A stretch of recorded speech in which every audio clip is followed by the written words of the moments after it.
Hello, beautiful people. Welcome to JAPADA. We're all called to do something with our time on earth. It's a spiritual journey, and this calling should not be ignored.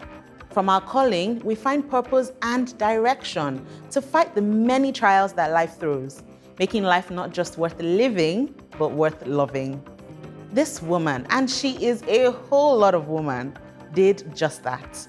She searched within, discovering and rediscovering herself in each era of her life. Now, as time has passed and a legacy begins to form, she graces the silver screen with her stunning and stellar looks, inspiring young and old alike. Wow, who could I be referring to? Find out right here on Nigeria's favorite show, JAPADA.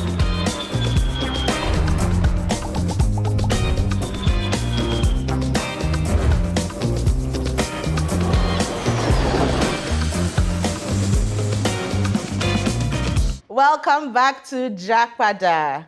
Now, our guest has been in everything from Tinsel to Election Oba to Chief Daddy to the record-breaking The Black Book. Honestly, the list is exhaustive. If you haven't guessed already, it's award-winning actress Shaffy Bello.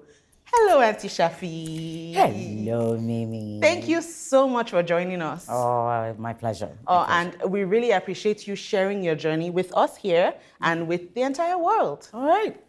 Okay. I feel like I'm about to do storytelling. Yes, that's exactly it. So, before we get fully into your journey back to Nigeria, let's talk a little bit about you. Yeah. We all know Auntie Shaffy, right? You are the icon. But can you tell us a bit about your background? So family background, educational background, and all of that. Family background. Strangely enough, I'm from a polygamous family, from a Muslim family. I'm the last of 7 for my mother, and of 11 for my dad. And then from high school, I went to high school here. People have this, I read this article recently, and someone said, born and raised in the US. I'm like, I wish. I was born, raised here in Nigeria. I left after high school. Okay. After I did my WAEC, I didn't even know the results. You left before? That was my dad's way, though. For every kid that's done, once you're done, you go to overseas for your higher education. Yeah. And right after WAEC, I think it was even a day or two right after my WAEC, I was gone. Yeah. I was gone. And what else? I had a wonderful upbringing. Beautiful. Tough, but wonderful. I stayed with 3 of my sisters. I lived with them. Yeah. They raised me in their homes, in their marital homes, because all of them got married quite young, maybe in their late 20s and things like that. So I think that's so beautiful. Yeah. And I didn't know that you were the baby of the house. I'm the baby of the house. That's such an interesting thing to find out. But yet you wouldn't know. In a family meeting, they're still saying, they call me Sumbo. In my family, when you hear people call me Sumbo, that's my middle name.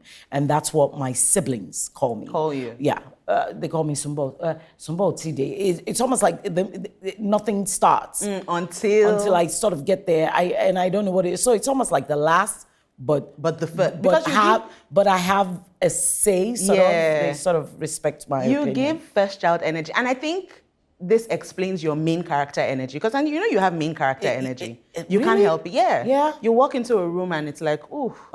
You just have that. Yeah. And it's very interesting to hear that I'm the last of all these children. Now let's talk about your move to the United States. Yeah. And this was after high school, after you high said. School. So you went to college in the United States? Yes. I was a teen. I was 18 in the States. You were a wee baby. I was a baby. Yeah, so what was that experience like, making that transition at that age? So before I got there, my brother was there, my sisters were there. So it gave me soft landing. It gave me, I don't even know if I'll call it a soft landing. Okay. Is it ever a soft landing when you move to the States?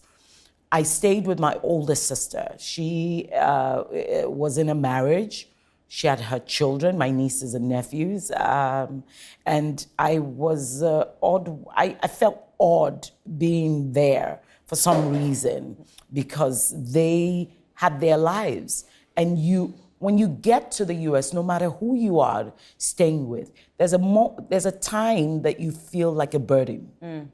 Because you can't bring anything into the family, especially depending on who you are innately as a person. If you're lazy, well, you know, but if you're the type that really want to contribute, there's a time that you feel like you're not giving something into the family. But I quickly went to work. I started off as a nursing assistant. I took a course, like a 6 weeks course, just to get you ready to be a nursing assistant. Yeah. You know that typical thing they say when you get to a place, you do my sister was a nurse. My 2 sisters are nurses. So whatever it is that that the people you live with, whatever it is that they're doing, you sort of walk. It rubs off on you. You sort of walk toe the road that they walk. So that's what I did. I started as a nursing assistant, but due to my type of person, I did the nursing assistant job, and I was always I worked at a nursing home. Okay. Which is for older people with dementia, with. You know, I will say this, whatever it is that you're doing now, there's a reason for it. I mean, that's my belief anyway. I never believe that there's a coincidence with anything. There's no coincidence. If I meet someone new here today, there's no coincidence. It's very possible in another 6 months or a year, our path will cross again, and it will link us back to why we met today. So I worked with people with dementia. I worked with Alzheimer's, different things. And I worked with older people that were just there to give up and go, right? But because of my bubbly attitude, I would go in a room, hey, Meryl, how you doing? Are you ready for your bath? I was doing all of that, not knowing that someone was watching. And I had a recreation therapist that was there. Recreation those are the people who you have to go to school for it and get certified. And they bring them into a room, they read to them, do everything that has to do with their make sure the mind stays analogical active. thinking and all of that. And she noticed me. She called me in the office one day and said, would you like to be in my department? And I'm like, yeah. And she said, okay, if you can go to school for it, right? And meanwhile, I was in college at that time. I was working in college. And what were you studying in college at the time? I was studying communications. Okay. Yeah. But immediately she said that, I took a detour. Okay. And I had to do recreation therapy. Yeah. She must have had a big effect on you. Absolutely. Absolutely. And you know, it was what I was doing. And then I could relate to people and just be part of a team that's in a nursing home doing great. And I was no longer a nursing assistant. So I took it and I did. And I'm glad I did. Yeah. And then years later, I became an actor here, and I've used that. I just did a film in Cameroon where I was a nursing facility, the head of the nursing facility. Oh, look at and I that. had to deal with people with dementia. Oh, look On at that that. project, I was a consultant. Oh, wow. They had to make me a consultant because they were doing Because some you things knew. wrong. And I kept saying, no, you don't do that. No. A nurse won't have jewelry on at work because they could grab it. They could grab your hair. They could grab. So you have to. So I became a consultant on that job. Remember what I said? Whatever it is that you're doing. No knowledge is lost. None of it is lost. And there's no coincidence. Wow, No. that is such a perfect illustration of that. Yeah. Wow. Yeah, so whenever anyone thinks of the Shaffy Bello, the first thing that comes to a lot of our minds is music. And it's Love Me Jeje. I think that's the general view. Yeah. Was that the true start to your career in entertainment? Absolutely. Ah. So it wasn't an intentional thing. I was busy doing my thing, growing up, getting my own place. I started living on my own at the age of 20, by the way. By the time I was 20, I moved out of my sister's house. I was doing me. She didn't want me to, but I needed my independence. So yeah, I joined a choir. Okay. And because I've always loved to sing. And I joined the choir, and I was in the choir for 14 years. But while I was there, I remember my cousin, Shay Shodimu, he called me and said, Shaffy, I have this song, you should come. And he had somebody else sing that chorus that you guys know of. But he was an American.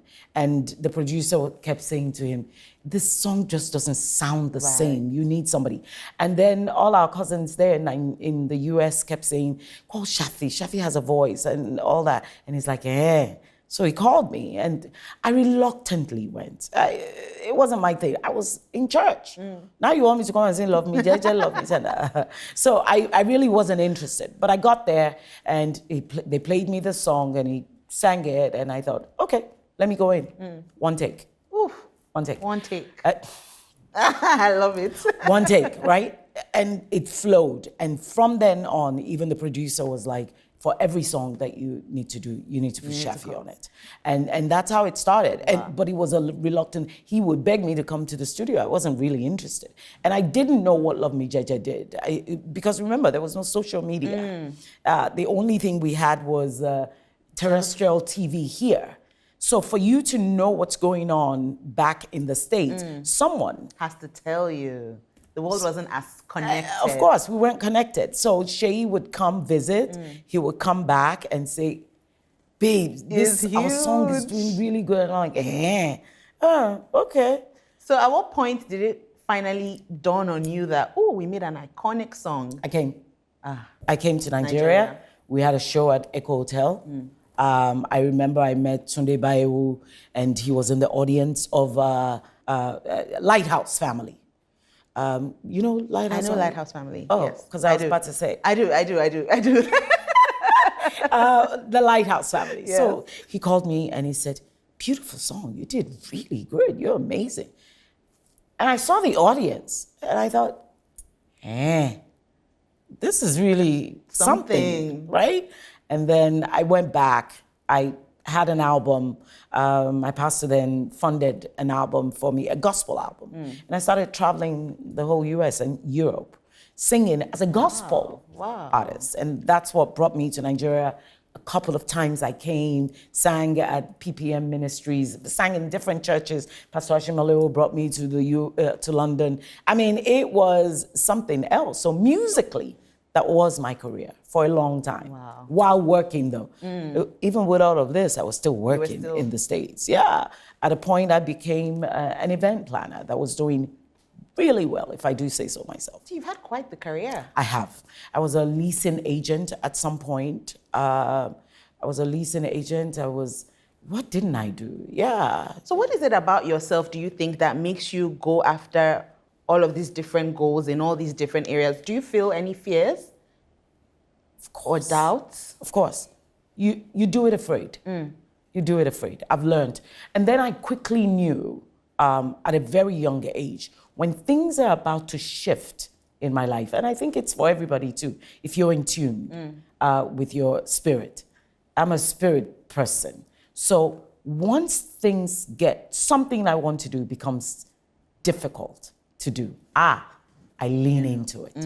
That's, what that means is, that's it. That's where the magic is. When it's easy, it really doesn't give me the value I'm looking for. But once something gets really hard for me to do, I lean into it. And that's always helped me. So I do it afraid. Now let's talk about doing hard things. And one of the hardest things I imagine you had to do. At some point, it was time for another big shift. Yeah. Moving into acting. Yeah. And this entailed you leaving because you had built a family in the United States. Yeah. At that point, you were married. You had your two beautiful children, but a big shift was calling and you had to answer. Yeah. And it involved you moving your life to Nigeria without your family. What was that like? That's the biggest decision I've ever made. I remember going to my pastor, Pastor Gandhi Olaoye, who is now the Shon of Ogbomoso. Ooh. Yeah. I remember going to and sitting with him and telling him, I feel pregnant. I always say that. When there's something new I want to birth, I would always use that term.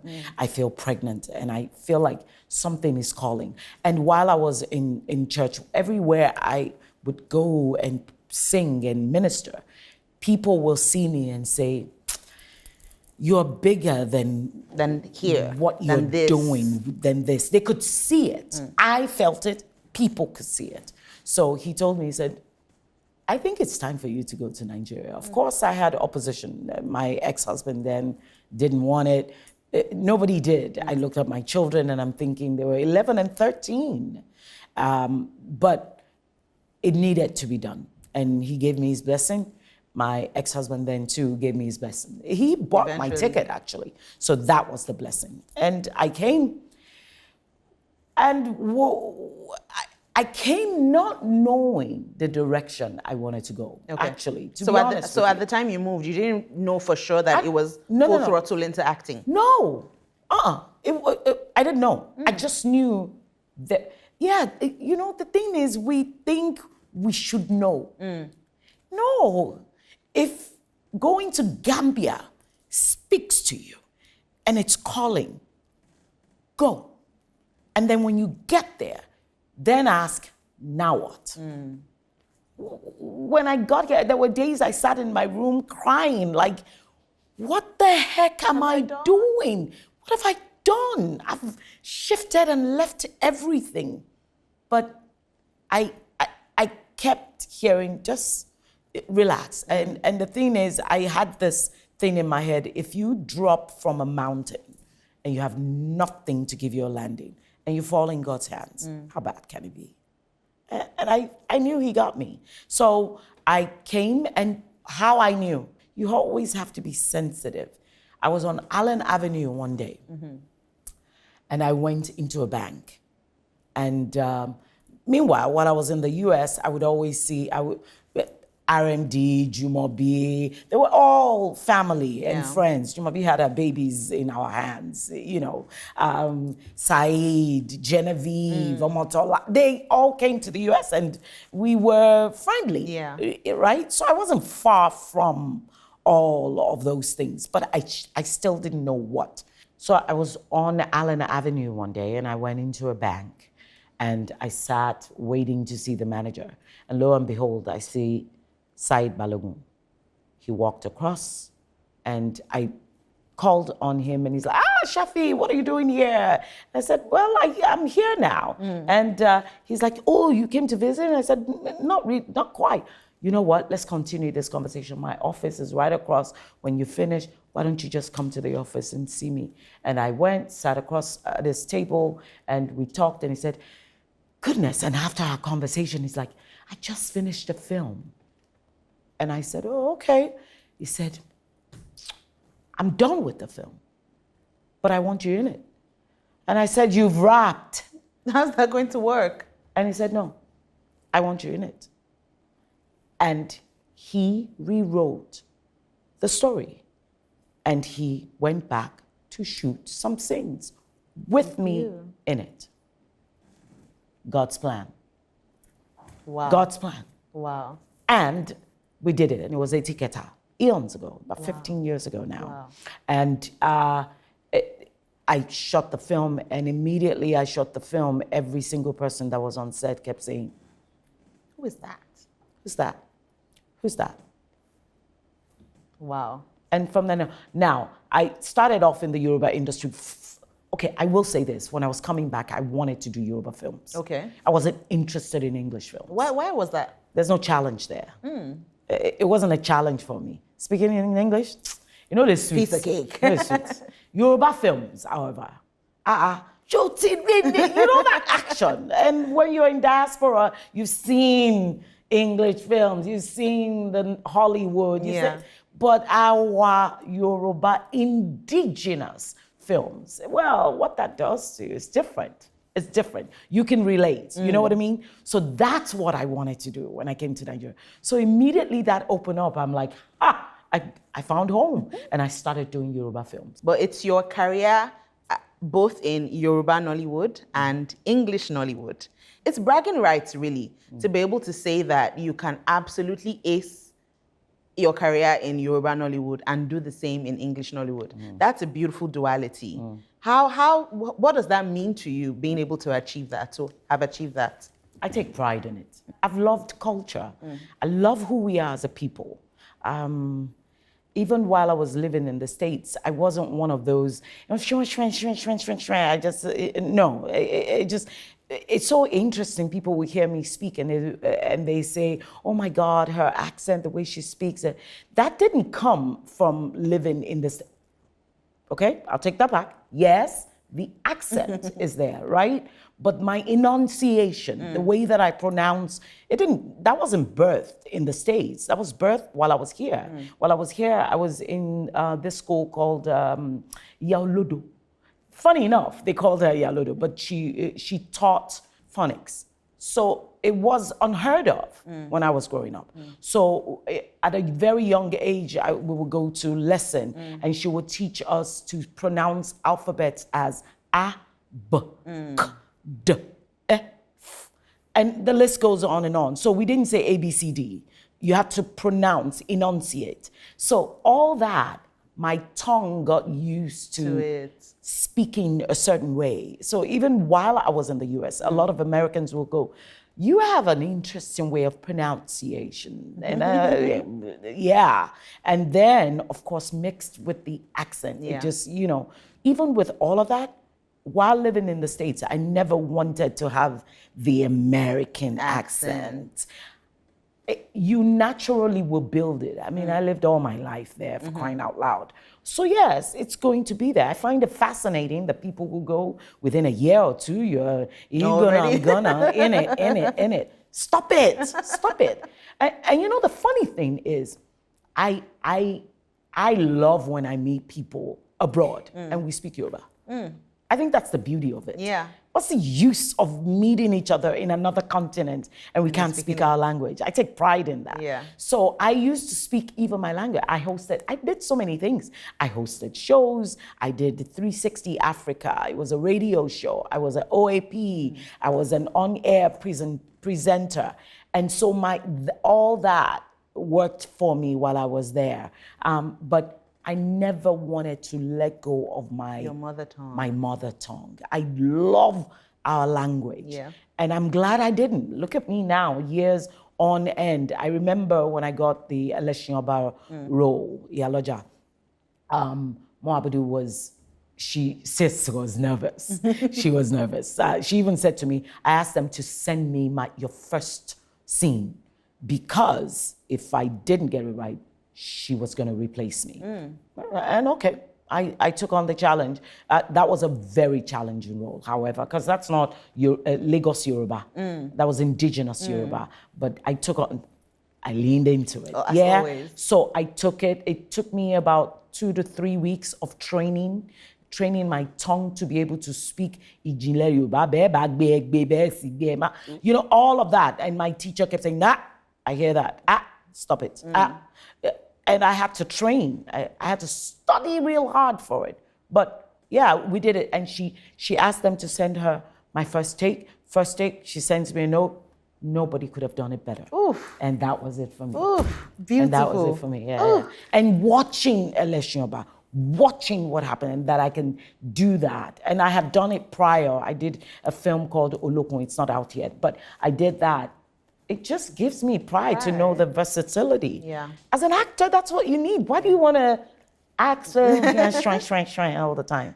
That's beautiful. Now we're going to take a quick break here, Auntie. Your story is it's illuminating. And I'm really, really looking forward to getting even deeper. Yeah. But right now, I want us to take a breather of sorts and play a couple of games. Okay. Yeah. Oh, and Shaffy likes games. Yay. Not really, but yay.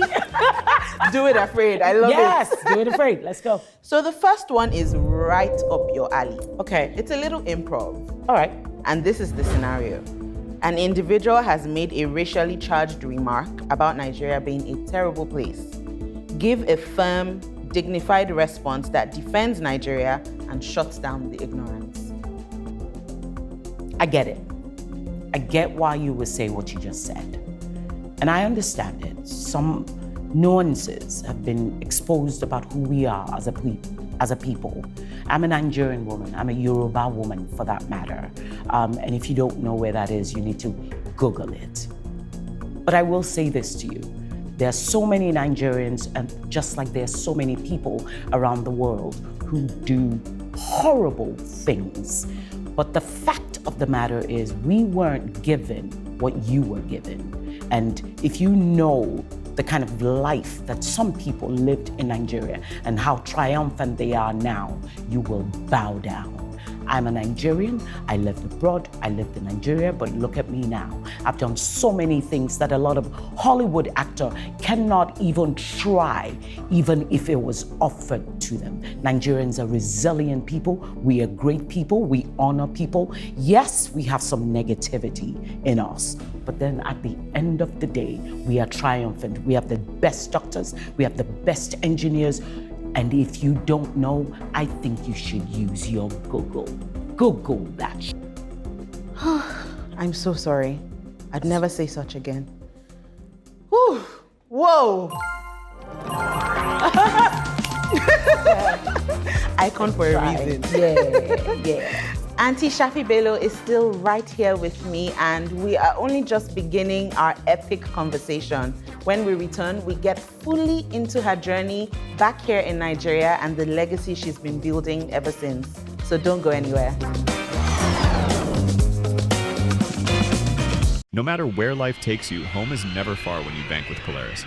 Introducing the Polaris Global Account, specially designed for Nigerians in the diaspora who need to stay connected to banking in Nigeria. Start with just $200, 200 pounds, 200 euros, or 50,000 naira, and enjoy zero account maintenance fees when you maintain a daily balance of 50,000 naira.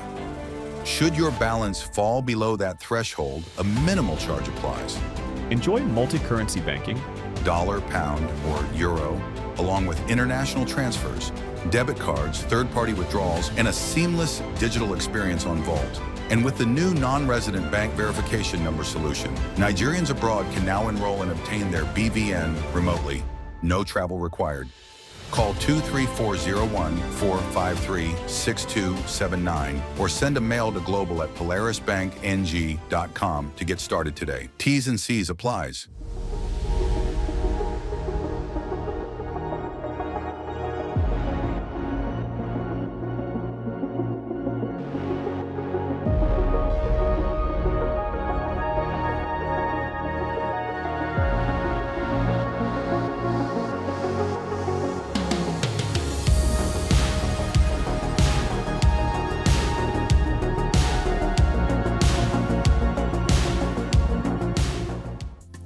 This is Ogidi, right here in Lagos, the entertainment capital of Africa.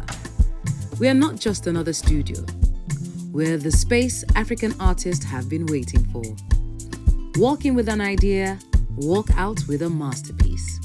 State-of-the-art recording, cinematic-grade film production, everything under one roof because your creativity doesn't work in pieces. The console is warm. The cameras are ready. The energy, pure Lagos. From the first note to the final cut, this is where vision becomes reality. African stories, global standard, no compromise. Ogidi Studios, this is where you create.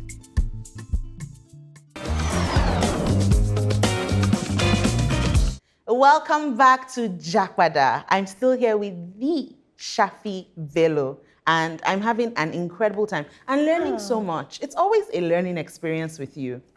Thank you. Oh, Auntie, so now let's talk about when you moved back and the effect it had on your loved ones. Did you feel judged or misunderstood by, the people closest to you at the time? Absolutely. Absolutely. A lot of people felt, why would you do that? Why would you leave your home? You left your children.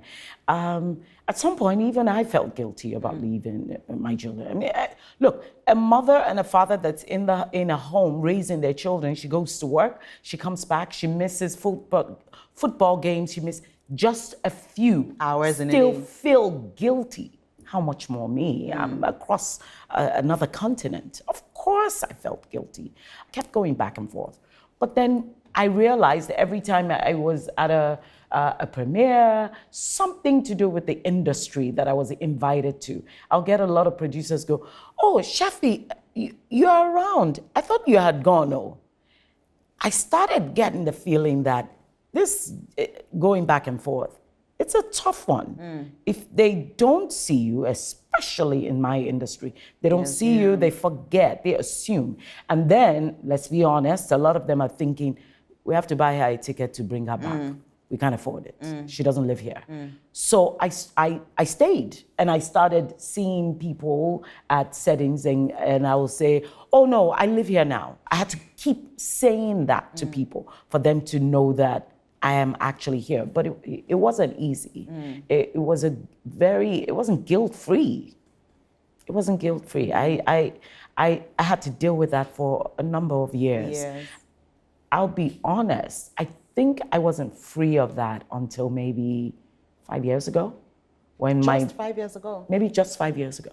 Wow. That 5 or 6 years ago. My daughter, we sat down one day and she said, you know, Mommy, I'm glad you did what you did.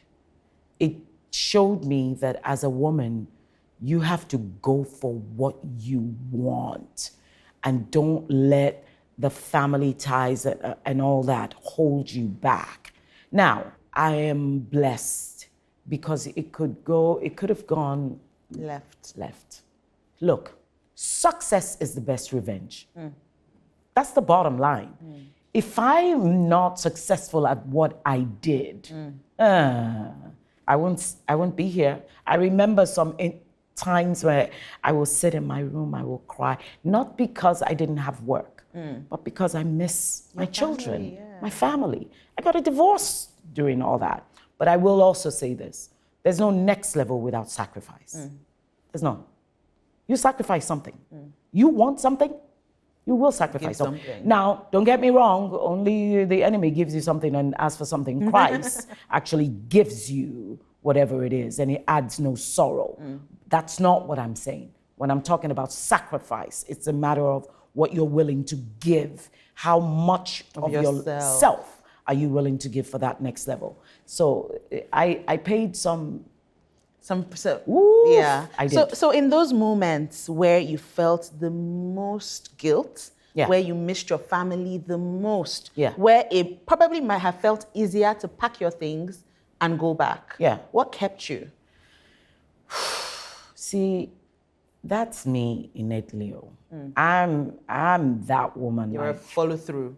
Yes. I'm not going back on this. Like, it has to happen, and it will. Even with my guilt and all of that, I'm that woman. I'm that person that will stick to her guns just to do what she feels innately is right. And I had put my one foot in this thing.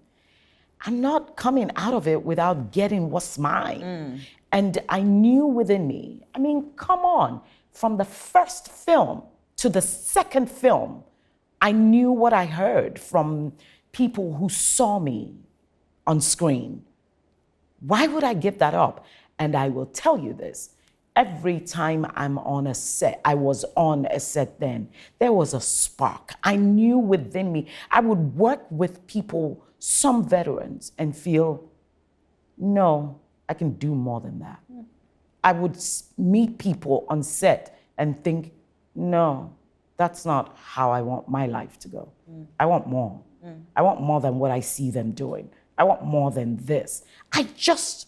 You just know, people just don't lean into it. And some people are too lazy to do the work that it takes. But I was willing. And so we like to do something. I can't let go of Auntie Shaffy. We like to do something on our show called the JAPADA checklist.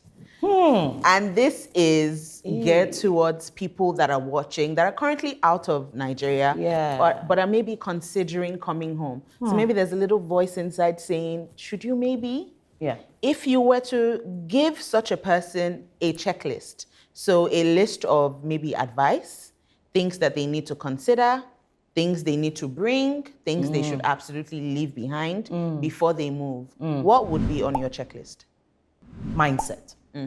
That everything is going to work the way it does as far as the system allows.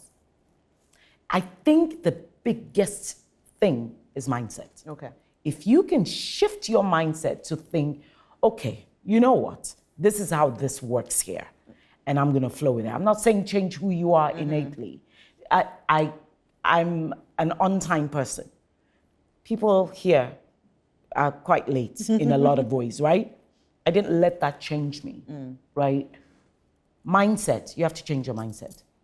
You have to have money. You have to have money. Now, you have something that's working for you. And what that is you have the exchange rate in your favor. So your 1,000 pounds becomes 2 million naira. Yep. Oh, so sad. Just thinking about it. So sad, honestly. So you have that in your favor. But you always think you have a lot of money until you get to Nigeria. And Nigeria will suck you dry, right? So I think you should have something that you're about to come here to do. Don't just come here and not have a reason why you came. Obviously, I mean, people are not daft. They're gonna come here with a reason. But I will say this, set it up and know that you keep going back. Have an income back home. If you can, some people cannot, have some sort of a FX income that will sustain you for a while. If you can do that, I think the biggest thing is a mindset. Just be mindful. Be mindful. Watch how you spend. Oh yeah, don't live like the Joneses. That's gonna kill you. You want to come to Nigeria and live like someone who's been living here for 15, 25 years, who's got it going on, who has a steady income, who's got employees, has a business, and they go shopping and they decide, you know what, after 3 months, I want to go on vacation. And you just moved to Nigeria and you want to live that same lifestyle, you're setting yourself up for failure. You're gonna come here and you're gonna chill out. They wanna have fun, they want to go spend on bottles at a lounge or at a club. You may go, but exclude yourself from spending. If they invite you, go. If they don't, stay home and study hard. Yeah, no, there's a time for all of that. Yeah. And it's not that time yet. Fantastic. Yeah, those are the things I would say. I think that's a pretty good checklist.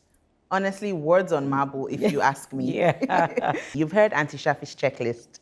I hope you're taking notes. Now, we're still here. This is still JAPADA.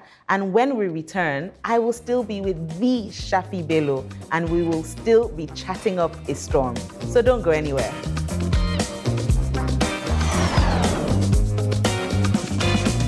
Welcome back. This is still JAPADA, and I'm here with the Shaffy Bello. Speaking of iconic roles, what are some roles that you would consider your most fulfilling that you've done? Ooh, there are quite a few. Alashiaba, definitely. I love the character that I played in Ovi's voice. It was a film by Biodun Stevens. I remember that character, Ovi's voice, the woman I played in that. I enjoyed her. I enjoyed her because it wasn't me at all. There's so many. The recent one that I played, Big Love, that I played with Jai Kuti, and I played Kafi and the sisters. We were sisters in it. That character too was like and of course I love when I play that elegant, sophisticated billionaire. I always always love kill that. I always love that because that's right up my alley, right? But I love challenging roles where, like the one Funke Akindele gave me in Finding Me, that was challenging because it's also comedy. And I love comedy, but I would love to, I do. And then Dere was, I played the wicked stepmother in Dere. That's loved the Cinderella adaptation. The Cinderella adaptation. I love that character also because she had to, it was comedic.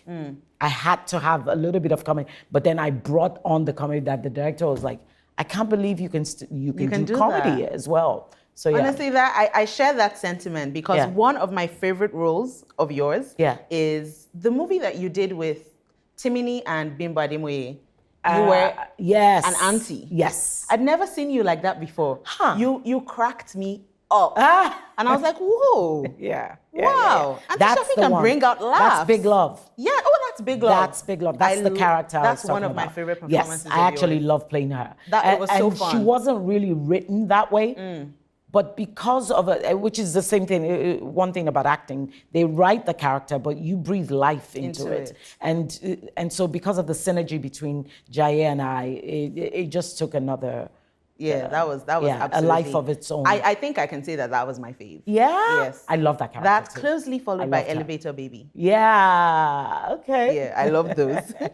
Now, I think when a lot of women think about you, they think inspiration. They look at you, look at what you've achieved, look at your story, and it kind of propels them to want to do more, want to be more. And a lot of people particularly think about you and say, ooh, it's never too late. It's never too late to start again. It's never too late to go after whatever. How does it feel when such women say, Shaffy Bello is the reason I believe it's never too late? So for the longest time, it was very difficult for me to accept compliments. I always feel, when you're humble, you shy away from receiving compliments. So it took me years. I mean, now I'm there. I receive it. I remember telling Shirley Ralph, we met in Ghana, and I was telling her that I appreciated her so much. And she said, no, I've watched you, and I think when she was giving me all those compliments, I thought to myself, isn't that interesting? So I told her too that it was very difficult for me to accept. But now, I live in it now because I realize it's my calling. It's not something that I should push away. So when women tell me that, it is my calling to do that. And so when they say it, I'm thinking, okay, I'm walking in line of what my purpose is. Yeah, I'm here for impact. Yeah, I'm here for impact. I always say too that my acting career is not just to be an actor. It was to gain an audience, to have that viewing, so I can start to impact lives. That's my purpose. Ooh. What is next for, and when I ask this question, I'm like, what could the answer possibly be? You seem to have done everything, but knowing you, there's more. I haven't done everything. What is next for the Shaffy Bello? So I just finished Shaffy Bello What I Know. You know that I have a Shaffy Bello What I Know. Yes. I did the masterclass. I'm taking it on tour. And I just finished Shaffy Bello What I Know podcast. Yeah, and we're already seated at the table thinking of the next season, and we haven't even started airing the first season. There's a lot more international stage waiting for me. I have so many invitations by the end of this year to speak at forums. So I think that there's... What's in it for Shaffy Bello? Shaffy Bello doesn't even know it yet, but I do know that where I am is the least I am going to be. Yeah, beautiful. There's a whole lot more. And it's not, and I'm not being prophetic about it, it's there. It's there. So it's just we what keep it is. Evolving. Yeah, we keep evolving. And we absolutely will be here waiting to see it all and take it all in. What about a Nigeria that becomes the international standard, where everyone is coming here, where Nollywood is the new Hollywood? Do you think that? That's a big dream. One. And I say that in God's voice. I think that's a big dream, but a dream nonetheless that can be achieved. How about this? How about the fact that we are so relevant that the world will not be able to ignore us? I see that. Oh, I see that. For me, I see Funke Akindele is already a Tyler Perry. Yep.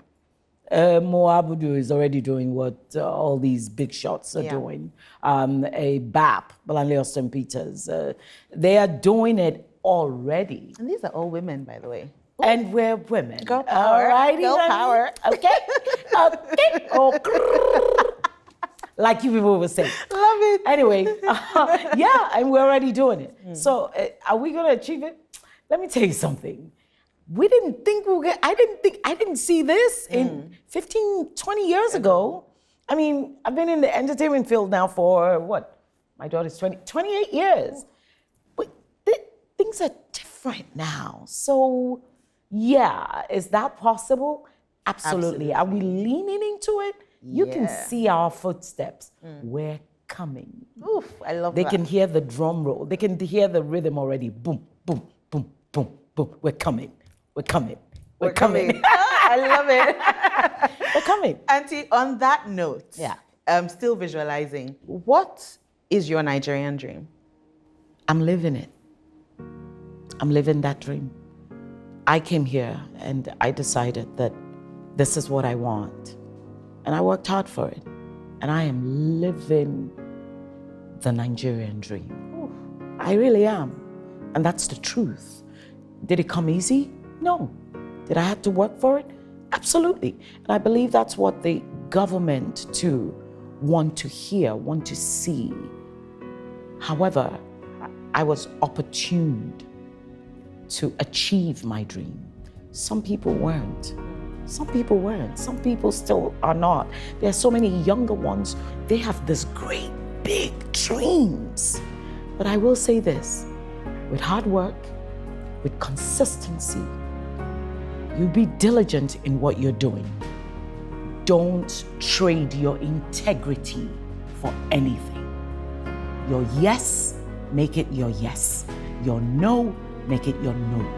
Work hard. When you say, I will be there at 6, be there. When you say, you can count on me, let people know they can count on you. When you get a job, do it to the best of your ability. For me, that is a Nigerian dream. You do all of that. Some people will come back and say, I've done all of that. Nothing came through for me. Well, be consistent. You're not doing it for somebody else. You're doing it for you. So you're building you. One day, trust me, one day, that door will open for you. One day. One day. Mark my words.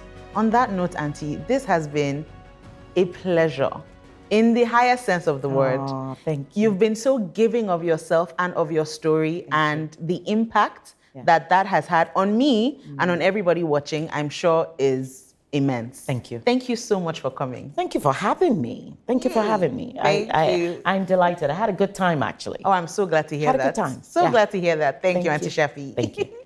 What a woman. What a story.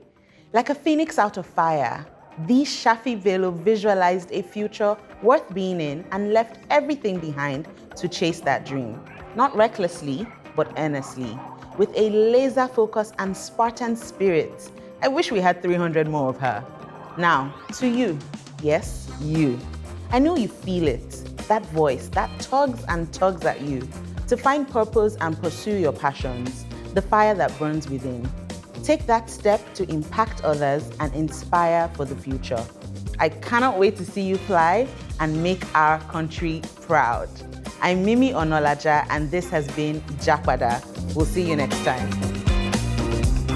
I've been JAPADA-ized. I've been JAPADA-ized.